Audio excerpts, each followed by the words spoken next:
Hi guys, happy Thursday. Sorry I'm missing you today. I will definitely be catching up with you tomorrow on Friday when I return. Um, so I think that you should have already looked at a screen on the Google Classroom and you have an assignment to complete today. It's called the 5 parts of a recipe 9, 13, 18. And obviously if you're on this video, then you read step 1, which is to listen to the video, and I'm just going to quickly talk to you today about how to read a recipe and follow a recipe correctly, and then the 5 parts of a recipe. If you've been in here with me before, this is something that you should be an expert at. And if you are unsure at this point of what the 5 parts of a recipe are that I'm talking about, by the end of today, I hope that you will be able to show me that. So after I'm done with the little video here, I want you to go up to the substitute, Mr. Martin, and you should get 2 things from him. The first is a reading called How to Follow a Recipe, and the second is a worksheet called Recipe Review. I want you to keep the How to Follow a Recipe reading in your 3 prongs of your folder. I 3-hole punched it for you, so put it in the prongs, please. And then I want you to complete the recipe review worksheet and turn it into the correct turn-in drawer because I'll be grading that.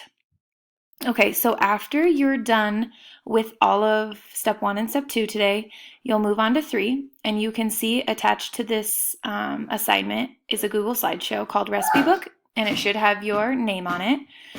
That's Maddox playing in the background, so I'm at home recording this right now.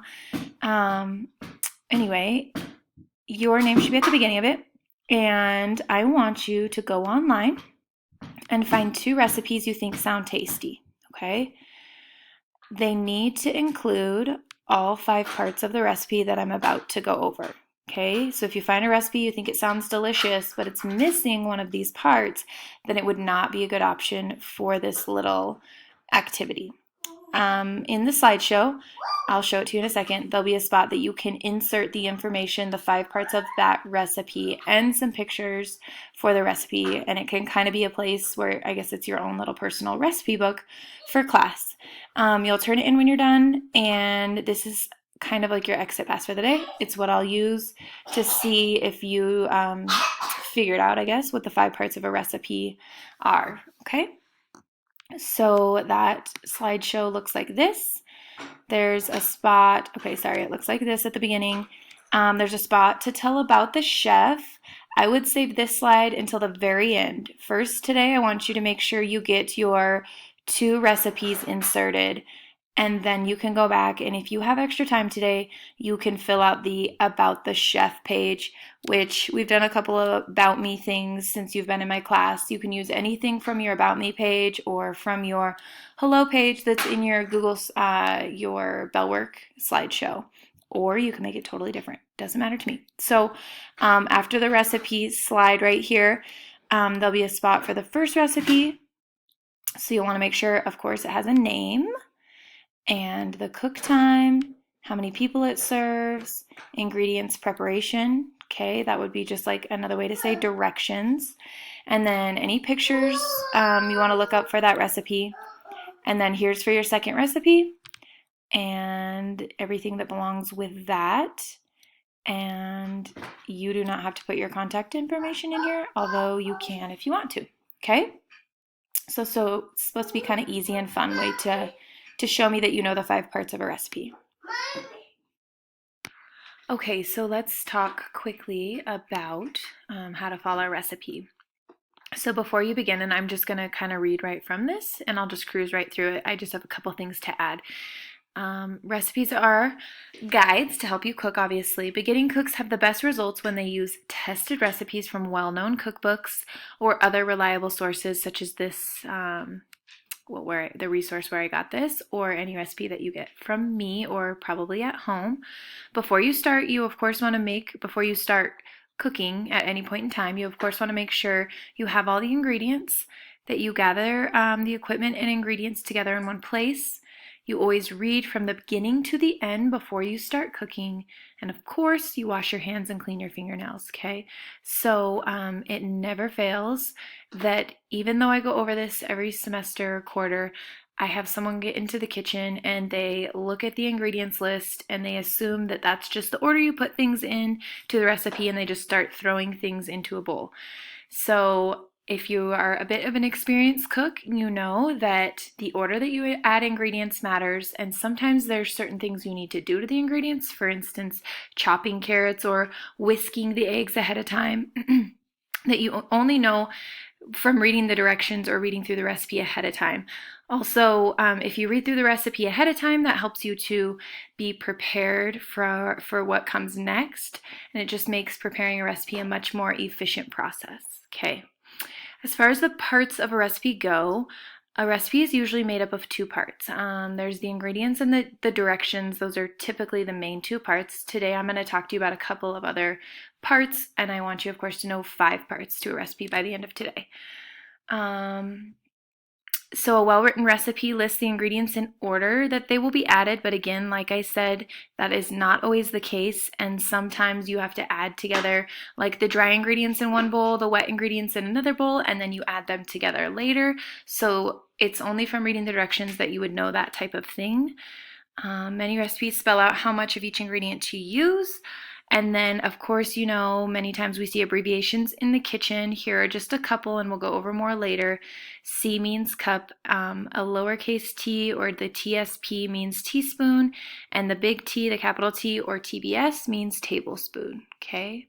Typically, if it needs to be baked, the recipe will give you the size of the pan to use. It will also tell you the baking temperature and give you the baking time. The time typically needs to be adjusted just depending on the type of oven you have, where you live, and the type of the type of pan you're using, where you live, or possibly the oven that you're using. Okay.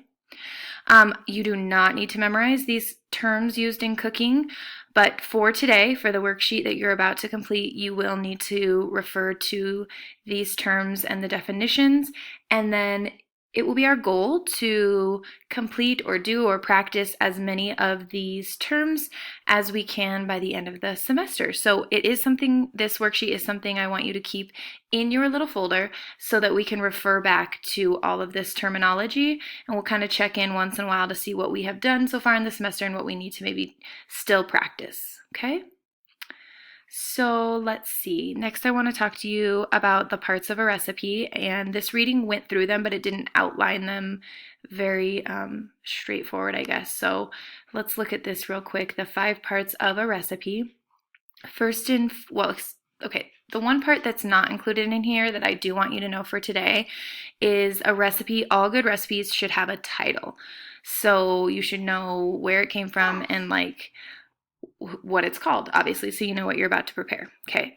A recipe should also have the yield, and the yield tells the number or the size of servings that a recipe will make.